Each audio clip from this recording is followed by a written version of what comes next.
Giddalur కృష్ణంశెట్టిపల్లెలో Sanjeevini వైద్యశాలల ప్రారంభోత్సవంలో CM Chandrababu పాల్గొన్నారు. ప్రస్తుతం live చూద్దాం. ఈరోజు చేశాం. ఒక పార్లమెంట్లో రెండు జిల్లాలు తీసుకొచ్చాం. ఒకటి ప్రకాశం, రెండు మార్కాపురం అని చెప్పి నేను మీకు తెలియజేస్తున్నా. ఈరోజు రెండోసారి వచ్చాను.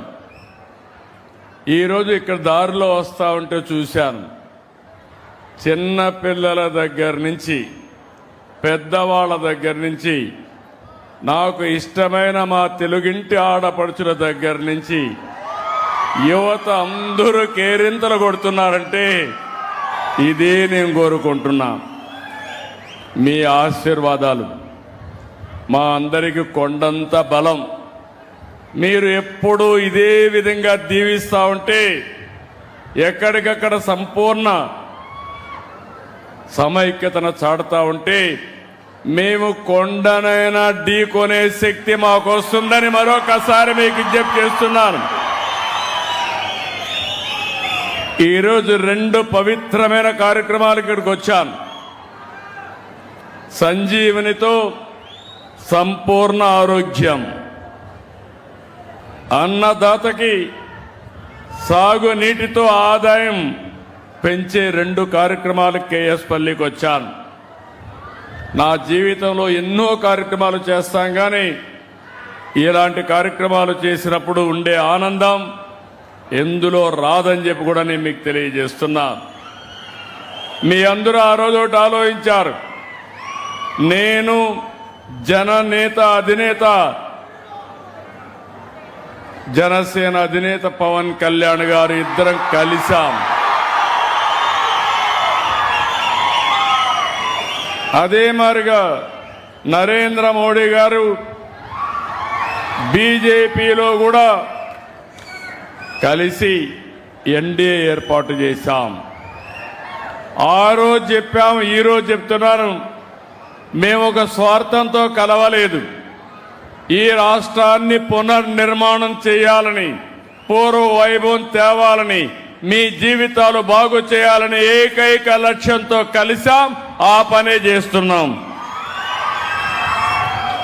నేను 4వ ముఖ్యమంత్రి.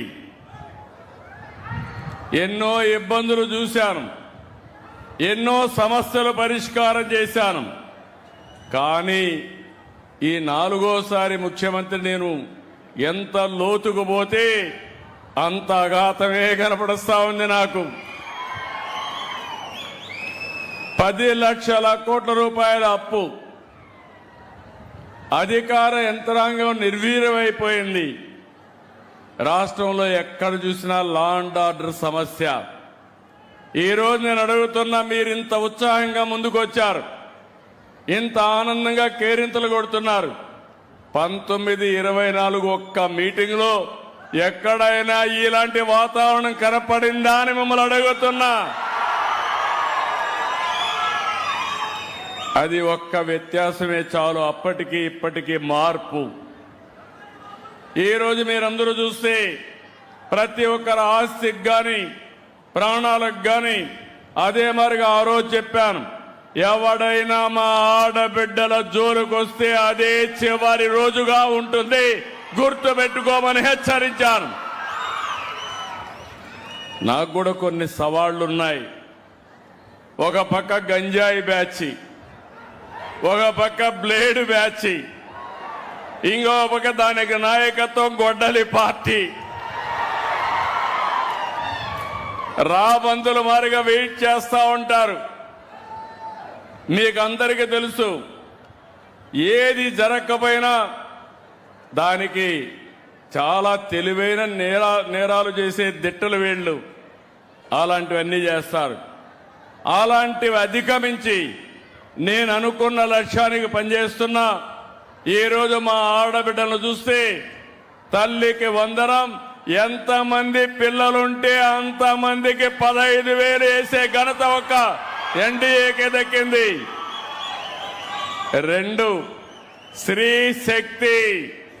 స్త్రీ శక్తి అంటే చూపించాలని మీరు ఎక్కడికి పోయినా ఎవరి అనుమతి లేకుండా ఉచితంగా ప్రయాణ సౌకర్యం చేసే ఏర్పాటు చేసిన కూటమి ఎన్డీఏ.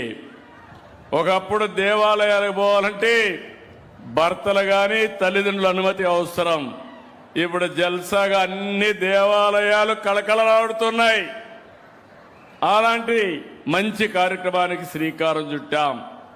మీకు ఖర్చు తగ్గించడానికి ఈరోజు మీరు ఒక్కసారి ఆలోచిస్తే 3 వంట గ్యాస్ సిలిండర్లు ఉచితంగా ఇస్తున్నాం. మొన్నే అన్నదాతకి 20,000 రూపాయలు ఇస్తామన్నాం. కేంద్రం రాష్ట్రం కలిసి ఇస్తామన్నాం. మొన్నే ఒక విడత వేశాం, ఇంకా 2 విడతలేస్తాం. ప్రతి సంవత్సరం ప్రతి రైతుకి 20,000 రూపాయలు మీ అకౌంట్లో వేసే బాధ్యత ఈ ప్రభుత్వానిది. రేపు నెలలో మళ్ళీ మీరందరూ చూసి తల్లికి వందనం కింద తల్లులందరూ రెడీగా ఉండాలి. పిల్లలందరూ ఉత్సాహంగా చదువుకోవాలి. అందరి పిల్లల కోసం ఒక్కొక్కరికి 15,000 రూపాయలు మీ తల్లుల అకౌంట్లో వేస్తాము. దీన్ని కూడా జయప్రదం చేస్తాం. ఇవన్నీ చేసేది డబ్బులుండి కాదు, మనసుంది కాబట్టి చేస్తున్నాం. మీరందరూ బాగుండాలి, ఆనందంగా ఉండాలి. అందుకనే ఈ కార్యక్రమాలన్నీ చేశాం. ఈరోజు ఇంకొక పక్కన మీరు చూస్తే ఈరోజు రాష్ట్రంలో గవర్నమెంట్ స్కూల్స్కి పరపతి పెరిగింది. మొట్టమొదటిసారిగా ప్రైవేట్ స్కూల్స్ పైన మోజు తగ్గి 1,00,000 మంది పిల్లలు మళ్ళీ గవర్నమెంట్ స్కూల్కి వచ్చారంటే అది ఎన్డీఏ సత్తా.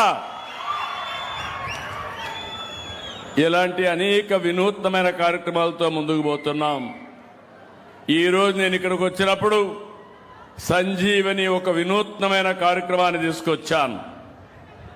ఈరోజు మీరందరూ గుర్తుపెట్టుకోవాలి, మీ అందరికీ సంపూర్ణ ఆరోగ్య సేవలు అందించాలనుకుంటున్నాం. టెక్నాలజీ వచ్చింది. ఒకప్పుడు ఐటీ పెట్టాను, ఇప్పుడు నేను క్వాంటమ్ లేకపోతే ఏఐ ఇవన్నీ మాట్లాడుతున్నాం.